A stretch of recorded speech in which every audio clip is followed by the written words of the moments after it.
Gusto kitang ligawan, Thea. Lakas loob na pag-amin ng binatang si Jason sa dalaga. Sina Thea at Jason ay nagkakilala lang sa social media. At dahil nga sa kahirapan ni na Jason, nakikihiram lang siya ng cellphone sa kaibigan para makausap ang dalaga. Patunayan mo yung nararamdaman mo, sagot ni Thea habang nasa video call sila. Napangiti ang binata nung marinig iyon dahil alam niyang may pag-asa. Makakaasa ka, Thea. Kahit naman mahirap lang ako, kaya kong patunayan sa'yo ang nararamdaman ko. Hindi ko man maibigay sa'yo yung mga material na bagay na gusto ng isang babae. Sinisigurado ko naman na hindi ko hahayaan na umiyak ka ng dahil sa akin. Determinadong sagot ni Jason. Kahit sobrang hirap lang ng buhay ni Jason, hindi siya nahiyang aminin ito sa dalaga. Patunayan mo yan. Seryoso namang sagot ng dalaga. Sa gitna ng kanilang pag-uusap, nahalata ni Jason na umiiyak ang dalaga. Oh, bakit parang umiiyak ka ata? Malambing na boses ni Jason. Wala to. Hayaan mo na lang to. Napuwing lang ako. Palusot ng dalaga. Diba? Sabi ko naman sa'yo, magsabi ka ng problema. Hindi ka nag-iisa, Thea. Andito ako. Diretsong wika ni Jason. Hindi man alam ni Jason kung ano yung pinagdaraanan ni Thea. Hindi pa rin siya napagod na maging sandalan ng dalaga. Hanggang ngayon, hindi pa rin alam ni Jason kung ano ba ang problema nito at kung bakit minsan lang ito ngumiti. Lagi din pugto ang mga mata nito. Bukod sa istrikto ang mga magulang ni Thea, hindi din pwede malaman na isang katulad ni Jason ang manliligaw nito. At dahil nga sa sobrang istrikto ng mga magulang ni Thea, tumatakas lang ito sa bahay. Minsan, nakikita ang dalawa sa tagpuan nila. Ito ay sa ilalim ng isang puno malapit sa ilog. Pwede ba kitang yakapin? Hagulhol ni Thea sa iyak. Iiyak mo lang yan. Tandaan mo, andito ako para sa'yo sa kahit anong problema. Paalala ni Jason sa dalaga. Bulaklak para sa'yo. Pagpasensyahan mo na kung pitas ko lang yan sa daan, ha? Wala pa kasi akong pambili ng mga mamahaling bulaklak. Abot ni Jason kay Thea ng 3 pirasong rosas. Natigilan ng dalaga nung makita niya ang rosas. Abot langit ang ngiti nito dahil kahit hindi ito katulad ng ibang mamahaling bulaklak, sobrang pinapahalagahan niya ito. Ayos lang, sagot ni Thea pagkatapos kunin sa mga kamay ni Jason ang 3 rosas. Tumango lang si Jason habang may itinatago ito sa likod. Ano yung nasa likod mo? Tanong ni Thea. Nilabas nito ang mga dala niyang pagkain. Simple man ang mga pagkain na ito, galing naman ito mismo sa pera niya. Hindi niya inasa sa magulang. Galing sa pinagtrabahuhan niya ang pera na ginagamit niya. Ito lang ang kaya kong ipakain sa'yo. Pasensya na, ha? Kwek-kwek, fishball. Ito na naman ang mga ngiti ni Thea na hindi niya magawa kapag nasa bahay siya. Si Jason lang ang nakakapagpaganito sa kanya. Ano ka ba? Paborito ko nga to.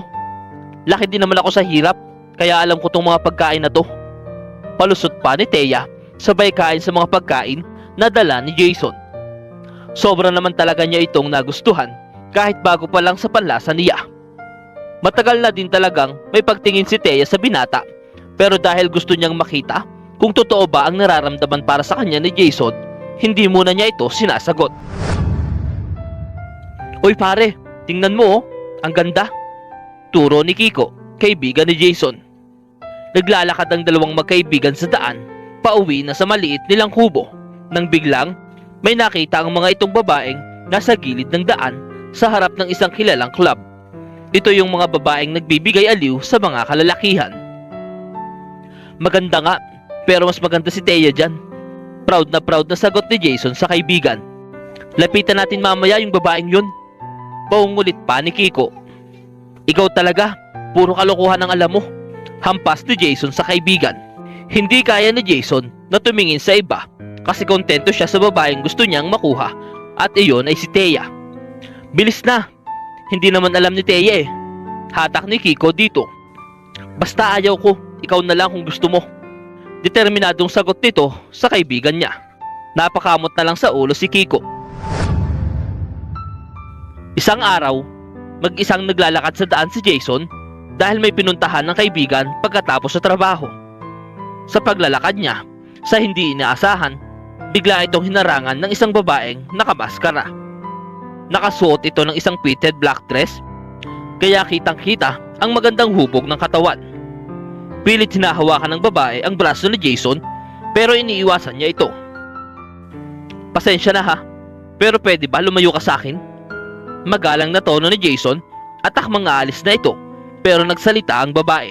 "Huwag kang mag-alala, hindi naman ito malalaman ng asawa mo." Pangaakit pa ng babae. "Hindi ko kayang saktan yung damdamin ng nililigawan ko. Kahit wala siya dito sa tabi ko, hindi ko kayang lokohin yun. Iyakin pa naman yun, kaya ayaw ko na makitang iiyak na naman siya dahil sa mga ganyan. Kontento na ako sa kanya. Aalis na ako."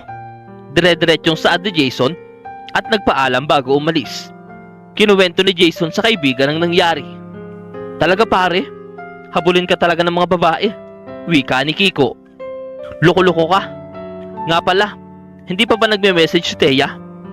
Kahapon pa siyang walang paramdam ah." Nag-aalalang tanong ni Jason.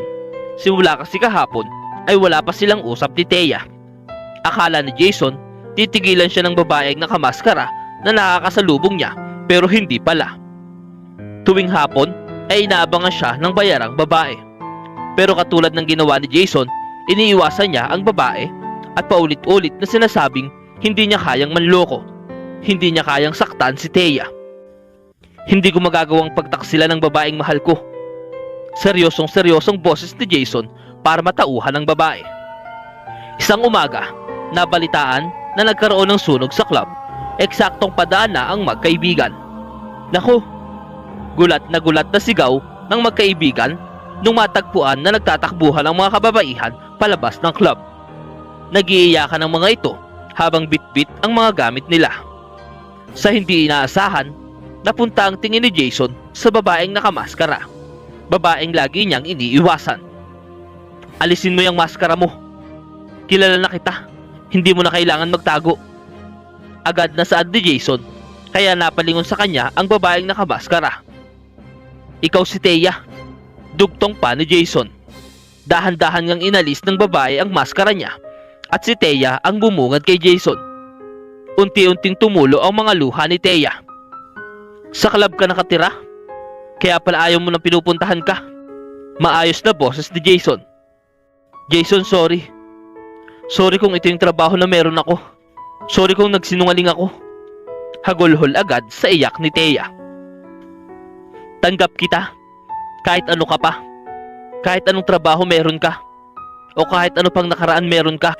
Basta sa ngayon, iaalis na kita dito. Ayaw kong mapahama ka pa." Malambing na boses ni Jason. "Tara na." Yakag ni Jason kay Thea para ialis na sa club dahil delikado. "May isa pa akong hindi nasasabi sa iyo, Jason." Nauutal na boses ni Thea. "Ano yun?" "Kung ano man yan, tatanggapin pa rin kita." Sagot agad ng binata. Hindi alam ni Thea kung paano magsasalita o saan magsisimula. "Jason, isa akong bilyonarya. Hindi naman talaga ako call girl." Pag-amin nito sa binata. Parang tumigil ang mundo ni Jason nung malaman ang mga katotohanan iyon. Parang nagiging magulo ang isip niya nung sumagi sa isipan niya na isa lang siyang mahirap. "Ako ata ang hindi mo matatanggap. Kung ganun pala, hindi ako nababagay sa'yo." Punong-puno ng lungkot ang boses ni Jason. Tila hindi din siya makatingin sa mga mata ng dalaga. "Umalis ako sa amin dahil sa isang dahilan. Gusto akong ipakasal sa ibang lalaki ng mga magulang ko. Gusto akong ipakasal sa isang lalaking mas mayaman sa pamilya namin. Ni wala nga akong nararamdaman sa lalaking yun. Hindi ko kaya magpakasal sa kanya. Kung ako ang papipiliin, ikaw yung pipiliin ko." Tugon naman ng dalaga, sabay hawak sa kamay ni Jason. "Thea, pagmamahal lang ang kaya kong ibigay sa'yo. Kaya nga ikaw ang gusto kong pakasalan eh. Dahil dyan sa pagmamahal mo na hindi kayang tumbasan ng iba." Sagot agad ni Thea para pagaanin ang nararamdaman ni Jason. "Pero di mo ako may pagmamalaki sa mga magulang mo. nawawalang pag-asa ni Jason. Deserve mong ipagmalaki. Hindi man sa estado ng buhay na meron ka, kundi dahil dyan sa totoo mong pagmamahal. Ipaglaban mo lang ako, sapat na yon. Kahit ganon ka-stricto ang mga magulang ni Thea, hindi nagdalawang isip na pumunta si Jason sa mansyon para ipaglaban ang nararamdaman niya. Mahal na mahal ko po ang anak niyo. Kahit ano pong mangyari, gagawin ko ang lahat alang-alang sa kanya. Hindi ko po minahal ang anak niyo nang dahil sa yaman na meron kayo. Minahal ko po siya dahil yun ang nararamdaman ko. Lakas loob na pagharap ni Jason sa harap ng mga magulang ni Thea.